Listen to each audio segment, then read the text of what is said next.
Welcome to Duke's United show, and the result has gone our way. We have won 3-1, and it was, in the end, a victory well deserved in the end and for the second half.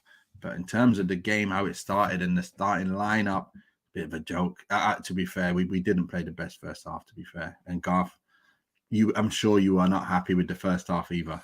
No. I said in the group, and I think I put it on Twitter. We were poor for.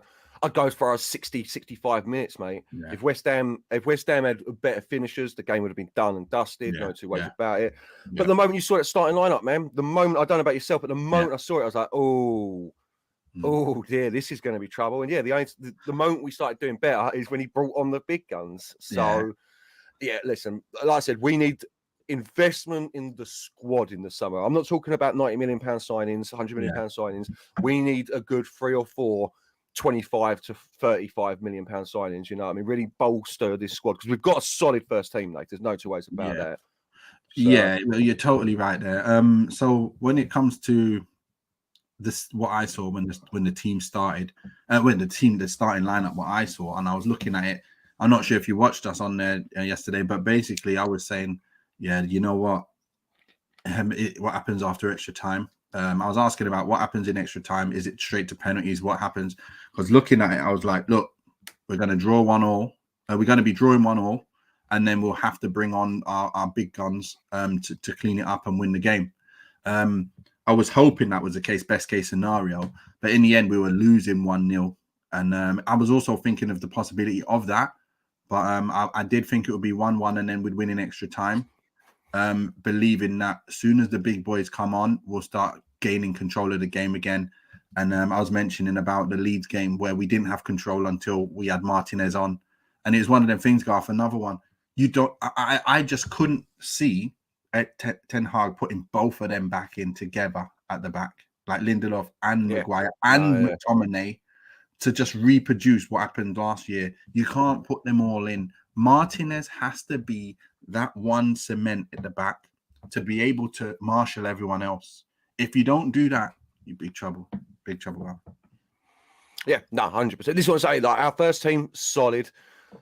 Yeah, that's the thing. The moment you saw Maguire, Lindelof, McTominay, and you don't want to be digging your own players out, but we saw it for 2 years, man. 18 months, we saw exactly what they can produce, and it was exactly the same again. You know what I mean? No Casemiro means no control in that centre midfield. McTominay cannot do it. No, if we had Eriksen still, maybe. You know what I mean? Maybe, because he's got the pass on him. Yeah. You know, he ain't Casemiro, but maybe we control it a little bit better.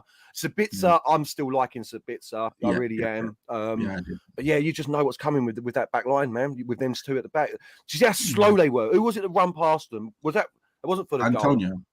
Was it when De Gea pulled out the save and literally they're both like trying to track back and it's like, and it was burn. Garth, there wasn't even a counter attack where they had 2 men to 1, and them 2 were just there going, "No, to you, not to me. Yeah, to you, to me." I'm like, next minute, he's 1-on-1 from the halfway line, and I'm like, why is one not dropped off and one in front of him? Why is they not even seeing him? Maguire was facing that way, and he was there. And I'm like, how are you not seeing both the man and the ball? There you are. Okay, I need to drop. I'm slow. He's fast. I need to drop. But instead, he lets him get through.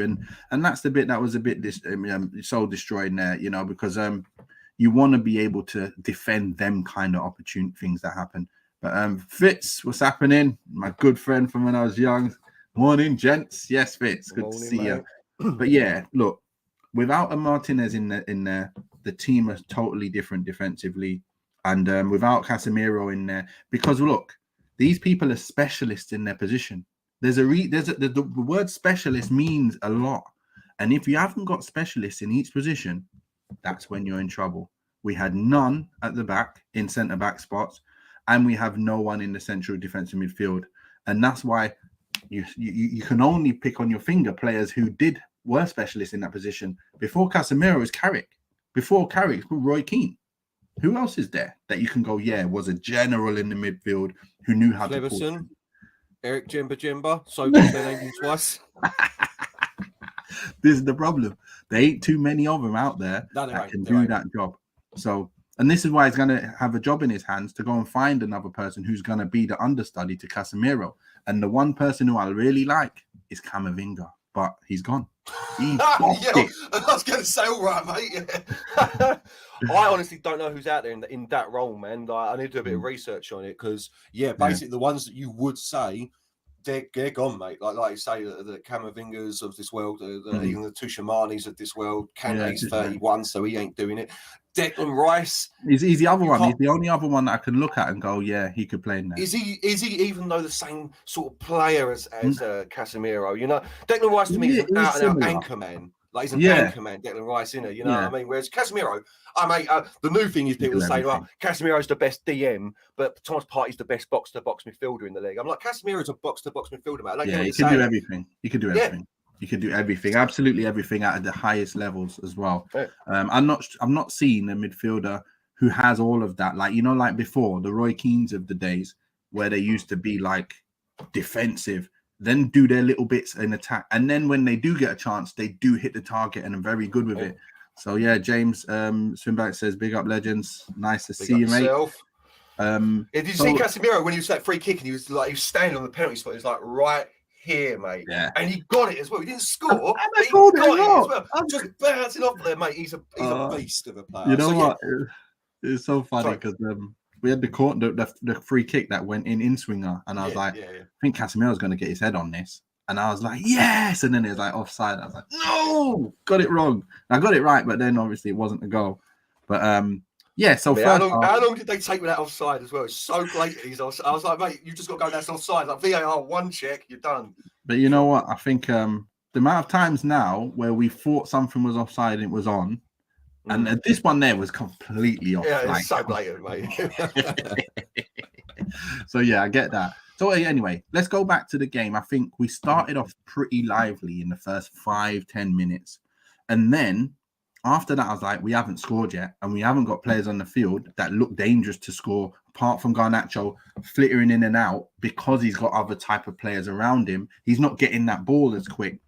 And then they came into it and had better chances than us. So half time, we're sitting there going, if it wasn't for De Gea saving us or Antonio not finishing, we'd be losing it. We definitely look like we're losing.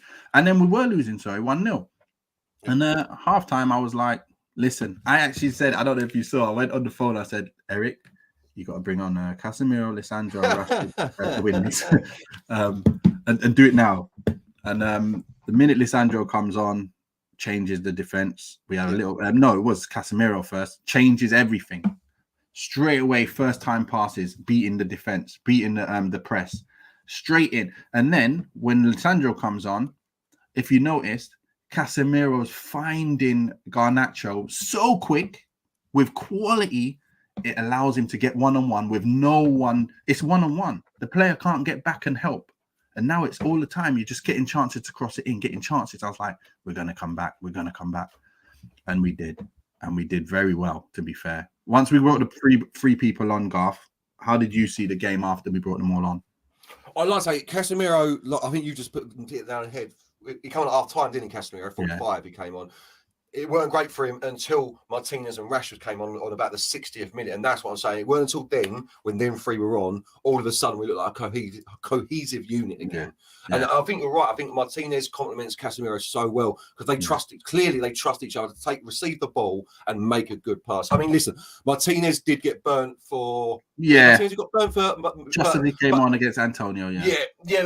That's exactly what I was about to say. Like, I know what it's like coming as a sub. As a sub, most of my life, when someone's got it in their legs already and they've been playing for 60 minutes, you're done. You haven't got it. You're just done, mate. You know what I mean? So, and again, I hate to dig out Maguire, but Maguire weren't doing enough there either. You know what I mean? So, you know what though? He got done. That's the one time I've seen him get done in a long time. Like, I don't mind the once in a long time, but it's still not a goal. It's fine. If you get beat like someone's taking you on, like what happened to Dalot with that when he got sent to the shops by Saint-Maximin, that's fine. Like, the guy's skillful as hell and he done you. Like, Antonio's quick. So if he did beat you, he is going to beat you every now and again. He's very fast. If you get one-on-one with him, you're kind of like, you don't really want to be one-on-one. And he beat him. Great, no problem. You can have that. But you can't have the other one where the two of them are beaten and it's one-on-one from halfway line. You just can't have it. James says the first 45 was such a contrast to the last half. It was like watching last year's team versus this year's. A proper A-B comparison really shone a light on what Ten Hag is cooking. Exactly. 100%, mate. What Ten Hag is cooking. He's the man. He's the man. But look, let's get straight into the ratings because we have had a little bit of chat in the group. I haven't said anything yet. I've thought about it. I've had a night to think about it. And let's talk about De Gea, Garth. What you giving De Gea? Right, well, these are mine straight after the game. This was straight after the game. I gave De Gea a 6. I gave De Gea. I haven't really thought about it. And then this was about to say, now sitting here today, I'm like, that's a little harsh. That's a little harsh. It's a high 6, 7, definitely. I think I won't lie. I came out of that game. I was ecstatic with the win, Nathan. I was, but I was worried about the fact. I came out of that game worried about the fact that we haven't got depth in our team. We really haven't. So I was a little bit down. So yeah, it's a 7 all day, mate. It is a 7. Yeah, the reason why I give him a 7 is because he saved us again. If he didn't save us there, we would be 2-0 down, and that'll be it. It's over. I know he made a slight mistake with one of the kicks, but look, when I look at it, Thibaut Courtois made a mad mistake. Then Alisson 5 minutes later made a mad mistake. You've seen Mendy make mistake after mistake. You've seen Ederson make stupid mistakes.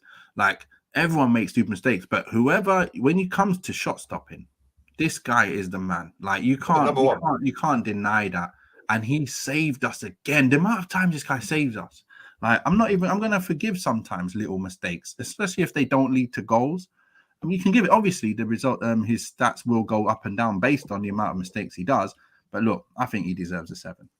Mate, I think as well, the anti-De Gea crowd, they've got not much left to fight with apart from his passing ain't great. And exactly. I've said, you know this from day one, what I've said, is that find me a goalkeeper whose passing gives us more goals than David De Gea's shot stopping saves us, like conceding. There isn't one out there, mate. His shot stopping is second to none, and he saves us time and time again, mate. And I'm not for.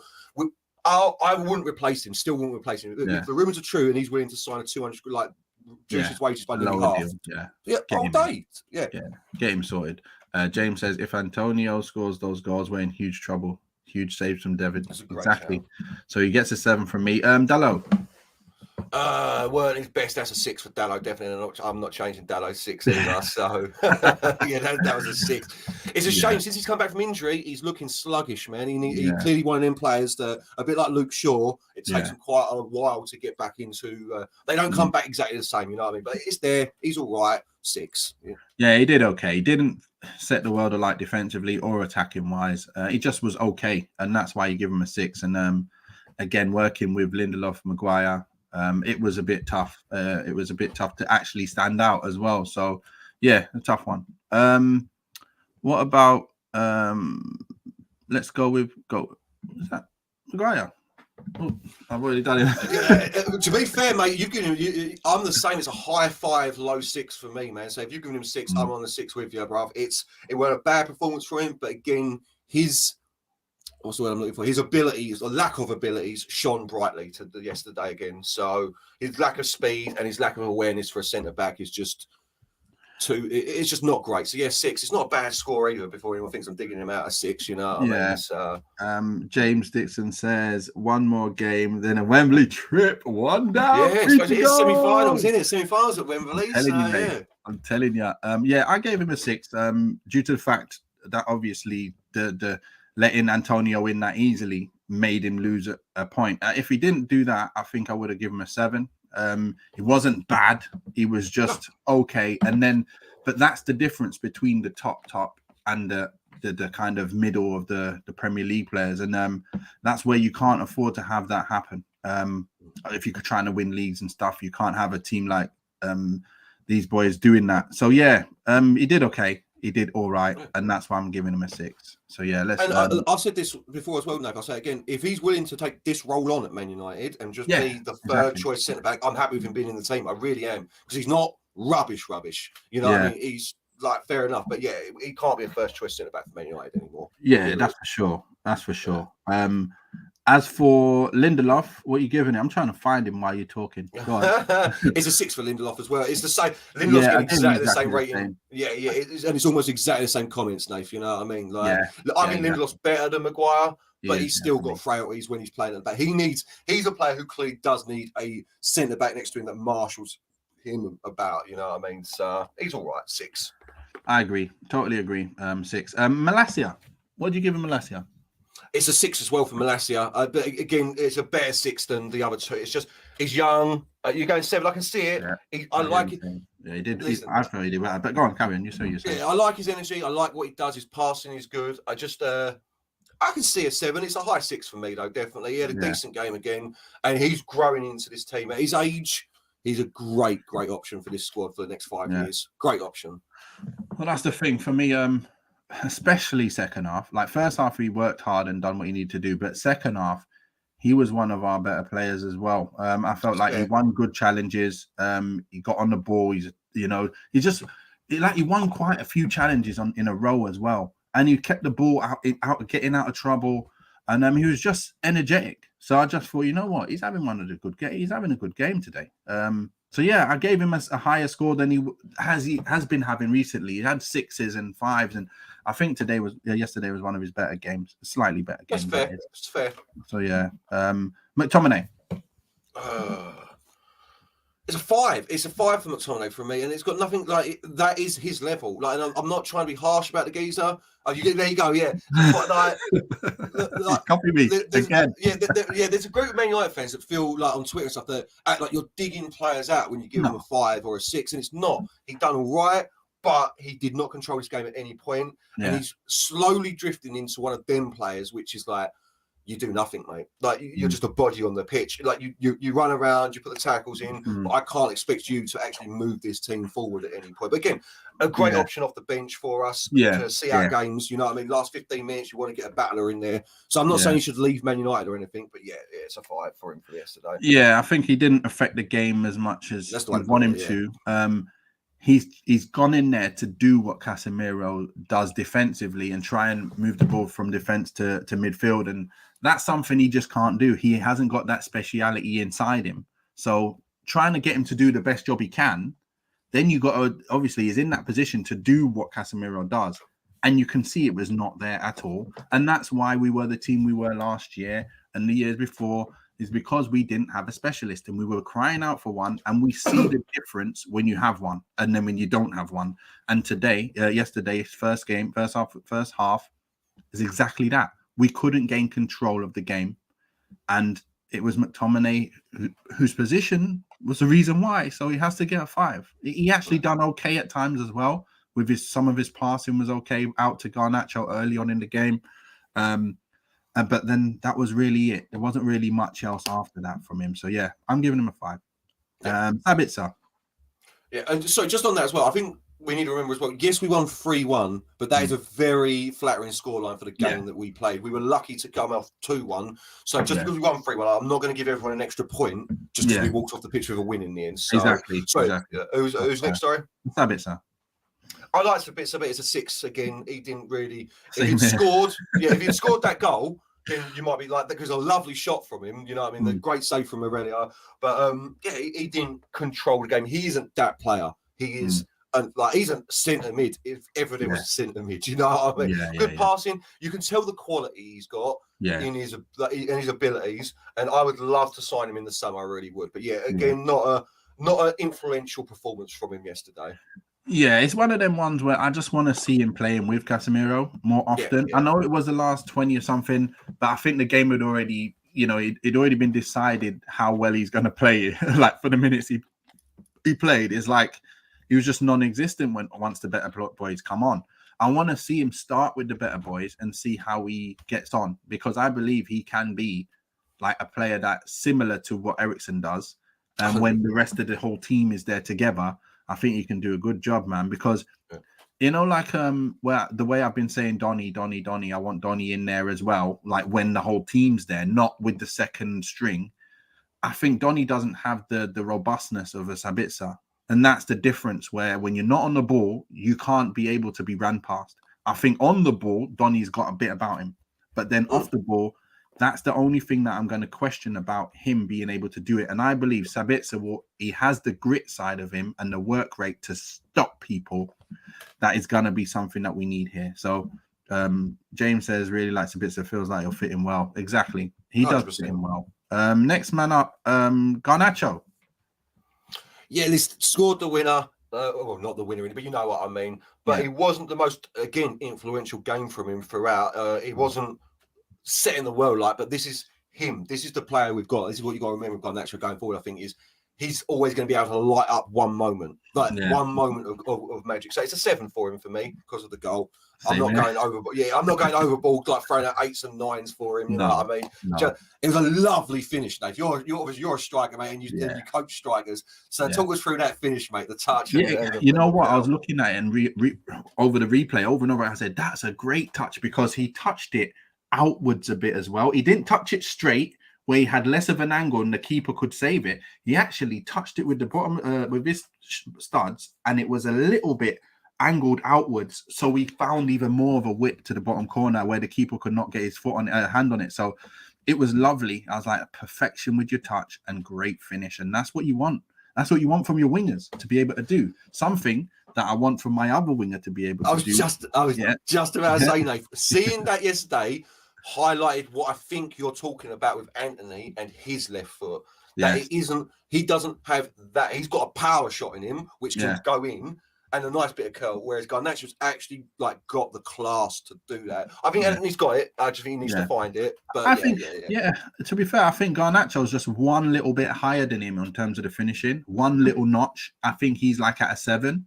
I think Anthony's like at a 6. You might say you think that Thingy's at an 8 and Thingy's at 7, but for me, I can see the amount of shots that he hits. I'm not going to talk to it about him in a minute, but Garnacho, he started off. I always thought that he was going to be the main man for this game. He was the main man in a bad kind of performance in the first half, but then as soon as the team changed, we got the ball out to him so much. He started being the Garnacho we needed to see. And the great thing is he still had engine to pace people out towards the end of the game, and I loved that. And every time he got on the ball, it was like, I'm still running. I'm fine. Wow, he's not even tired. Lovely. He's actually got better now in the game. Usually you get worse. So and I was like, you know what? He deserves a 7. It's probably a man of the match performance because it's a 7. I don't think there's anyone else that played better than him overall in the end. I know we're talking about someone else. We'll talk about him a bit later. But that is my man. I was just thinking that, Nate. I was just thinking that, like, out of them two, it's one of them. So, and the other thing, that boundless energy, Nate. That's called being 19, mate. I remember them days, you know. Right, the tank, mate. You know, never gassing out. But anyway, sorry. Anthony, mate. Anthony, what are you giving Anthony? It was a quiet game for Anthony. It's a 6 for Anthony for me. He wasn't. Are you going that? Yeah, I can see it. I was going to say low 6 for me. 6. It's another one of them quiet games, and I think this again is going to be Anthony until he starts attacking defenders. If he doesn't score or get an assist, it's going to be a 5 or 6 every week for him because he's got great energy. He's got great defensive work in he's not a winger, he's not an AM right, he's almost like an old school M right, you know what I mean? Like midfield right, MR 100%, bro, like 1993 or something, you know, like. So I like him a lot, but it was a great day for him at the office against the Hammers. Like I said before, if he doesn't score, I don't expect anything more. Then the defensive side, very good. Very good. He's always going to work hard. He's always going to retain the ball as well. And if he gets a goal, then happy days, because that's what you're going to get from him. You're not going to get what we're hoping to see. It's just not going to happen. It's just not going to happen. I'm telling you now, I don't see him turning into a player who just places people out and beats them, breezes past them and puts people in. It's not going to happen. You can't play this many games and not see it once and then go, he's going to become that. That's just not the type of player he is. He's a robust right-sided midfielder that's going to do a job for the team the same way, a little bit, where, we're bigging up Veko so much at the moment, but he doesn't have all the attributes that any other striker would have, but yet we're still big him up so much. I feel like Anthony's getting a little bit of that nice big up, where he doesn't actually have the things we want. But because he does a job and because he scores every now and again, we give him a bly. And that's the thing about me in my mind about him. I'm not sure. I just hope that he continues to score, so we don't really worry about the other stuff. If you get what I mean. Yeah. And that's the bit that I've got with him. Yeah, he played a 5. It's a quiet game. Nothing. I didn't expect anything from him anyway, apart from when we did cut in. I was thinking, get one of them goals, please. Just get one of them goals, because that's what you're about. Nothing else I didn't expect apart from that. And he didn't get one of them goals. And like I say before, finishing is a 6, because how many of them shots were weak, were P-rollers, or went enough wide or way high? They never go really on target too often. And when it does, it goes in. But it's like 1 out of 8. If you take a look, it's about 1 out of 8. So it's not great. It's not great for him. So I think he'll get. I agree with you, Nathan. Well. I agree with you. He's never going to be a winger that's burning up his fullback. He never is. So what he needs to do now is figure out how his style of play, or him and Ten Hag, is going to fit into this team where he does get ample opportunities to score or assist from the way he plays. You know what I mean? And I think that is going to come. I got a feeling. I meant to mention this about Dalot.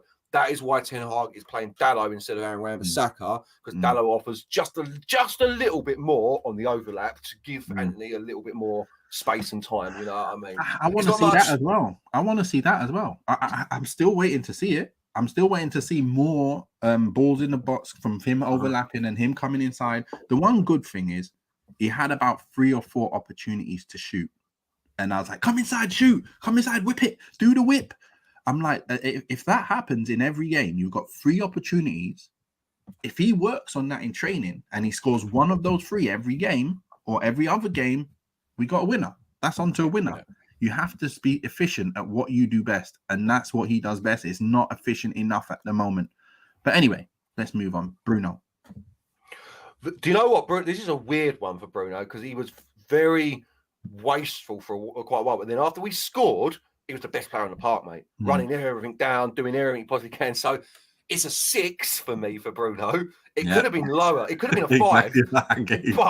But like out of nowhere, the switch clicked after, and he was just everywhere after that. And this is one of them games that gives Bruno haters their thing to say what's about Bruno, like them tricks that he's trying. Like, you ain't that man, Bruno. Don't be trying to meg someone and get past him. He tried to drag it back, did he? I'm like, and then he shot the back heel as well. He's like, come on, bro, sort it out. But listen, for me, anyone who says this man should leave Man United, I can't even talk. I can't have a conversation with you, because it's madness to me. Instrumental to this side. Yeah, instrumental. Like, people call him a stat padder now.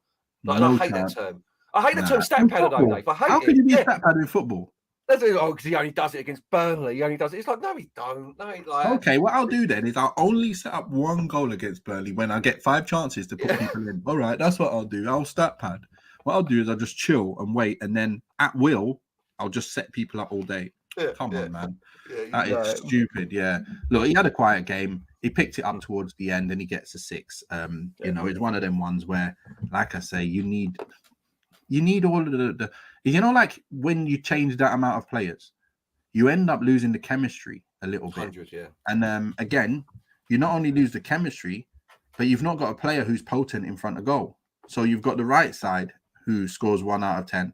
You've got Garnacho who probably scores maybe 2 out of 10. And then you've got Weghorst who doesn't shoot, have a shot out of 10. So how are you going to really score, really? You know what I mean? So you're not really got too many chances to get goals. So that's what happens. So it's one of them things. But and then you change it up and you become a little bit more better coming in transition. You get better getting the ball out quickly, and then they're getting more chances, and then goals come. So yeah, I knew it was going to happen. Weghorst. Oh, it's one of them, man. If I'm going on just the performance on the pitch yesterday, it's a high 6-7. Whichever way you want to do it. I'm sticking this. You go in the 7. I can see it, but he is so limited, man. So limited. Like, I honestly, like, I know everyone's like talking about the energy he brings and like Ten Hag. Listen, when a manager has to come out and answer questions about why your striker isn't scoring goals and comes out with the answers, oh yeah, but it's everything else he's doing. You're not watching like you know that's him defending a man who isn't doing enough. We ain't signing him in the summer. He's a decent player. I expected a little bit more from him. And you're making a joke about him having a shot. I was looking at his stats, and it's like his goals per minute in the league it's just got a dot there because he got scored. You know what I mean? It's like, I think it's 13 games, 1 goal, 2 assists for Man United. That is like when you think Garnacho did better than that for us. Literally, you know what I mean? He was good, mate. He was good. He was better than Weghorst at what he's doing. I am not one of these people that thinks he's bringing a lot to this team. I can see what he does bring, but it's not enough for me. It really isn't. But 7. I can give him a 7. It was a decent enough performance yesterday. Yeah. Look, he played okay. I think maybe even I'm giving him maybe too high a rating, but I'm giving him a rating based on his ability. If you get what I mean, like his ability to produce what he does, that's what he did. He linked up well and he works hard. And that's what he done. And if you're looking at him for those 2 things, he done very well at that yesterday. That's why I gave him a 7. But if you're talking as a striker and you're putting him up against anybody else, obviously, you know his finishing ain't good. He can't move. He's treading in treacle. He can't. He's 6'6", but he jumps like he's 5'9". You heard that as well. Was that on your show? I heard that. I heard that myself. Yeah. He does. Funny. Yeah, exactly this is the thing. I can't think of a better analogy for him. So that's what I was going to say. Like, it's true. He jumps like he's 5'9". He's 6'6". But anyway, he doesn't win headers, but his touch off the player. That one touch he did off to Sabitzer was tremendous, absolutely tremendous. When the ball got fired in from, I think it was Garnacho actually. He fired it in, and Weghorst just laid it right off for him to bang straight. That's a lovely, lovely touch. But you can't give players a rating for the whole game for a lovely one touch. Like, you got to do more than that. And that's what we're saying. Everyone giving Martial pelters, massive pelters. He's got so many more assists and goals, and he hasn't even played. Like, he hasn't played. He's injured all the time, but he's got us more points. He's got us more goals against bigger teams as well. Yet people want to kill him and get rid of him. How is that? I know he's injured and he's no use to you if you're not on the pitch. So I get that. But he shouldn't. I like what he does. I really hope he's fit. But other people are like, get rid of him. Not good. Anyway. Yeah, no, I'm in the middle on that one. I'm not a get rid of Martial, especially what we've got at the moment. I think Martial, if fit, is a quality finisher. Whatever else anyone can say about him, like, he finishes. There's no 2 ways about it. So. Look at this one. Would love Weghorst as an actual backup. He does his job well outside of scoring goals. He's got a nice pass on him. Man, Martial is so good. Wish he wasn't made of glass. Thank you. The glass, Thank you. That's exactly how you should be talking about a player like that and not killing him off. I think, look, we definitely need a Harry Kane type player because I think Harry Kane's got everything this guy's got. And obviously all the other stuff on top of that, like ridiculous. So he's way better at linking up play. He's tremendous at linking up play, actually, Harry Kane. And if he gets half a sniff, it's a goal. So I want a Harry Kane. Like, I've decided, I want Harry Kane. He's just I'm the same. After everything I said, I still don't think he's world class, Harry Kane. But in this team, he works so well, man. But I agree. I semi-agree with James on Weghorst here.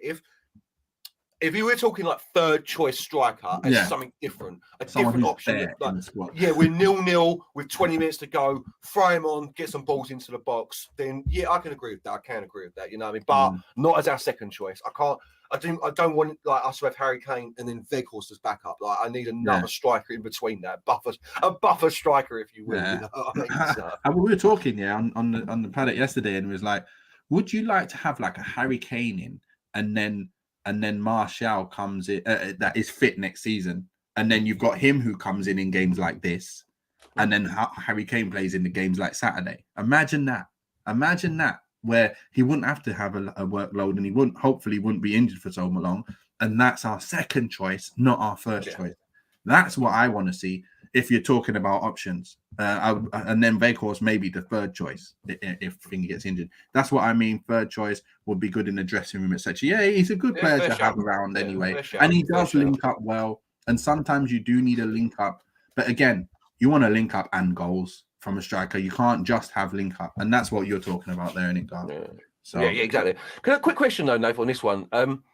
Is it very important? I presume it is to have real good characters in the dressing room, like the team guy. Is it like Is it almost like school sometimes where there is someone who's just like, he's so moody, I don't even want to talk to, like, he's just bringing the whole dressing room down? Does that happen? Yeah, big time. If you've got a moody guy and a guy who kills the dressing room, people just want him out. Like, please hurry up, get him out of here. And they get taken out quick. Like, if they're messing up the cohesion with the squad, see you later, mate. Goodbye. And we've had players like that. I know players like that as well. So it's not nice to be around them kind of players. You're just like, nah, man, get away from him. And everyone talks like, let's get away from him. No. What's he doing? He's coming in the room. Well, let's go. So it's not nice. It's not nice. There's some players, some people that got them kind of characters, mate. It's not nice. Yeah, man. Yeah. That's what I mean. Like, I've only applied to an amateur, but even there was always boys that were like, they'd turn up, wouldn't talk to anyone, play the game. We'll meet you down the pub. Don't see him for another week. You know what I mean? I'm gonna put these other players in together, because obviously we've gone quite long. So we've got Casemiro. I gave a 7. Rashford, I gave a 6. Fred, I gave a 7 because he got his goal, and we've already given Lisandro Martinez. I think he gets a 7 as well, or maybe even a 6 actually. No, but a 7 because if he didn't play, we don't control the game like that. So that's the kind of stats I give. Is there any of those that you disagreed with at all? Casemiro is my man of the match. He gets an 8 for me, just because he gets an extra point because he literally comes on and changes the game. Like 100, just changes the game. I could give Garnacho man of the match as well, and probably should. But it's the intangible. It's the intangible on Casemiro.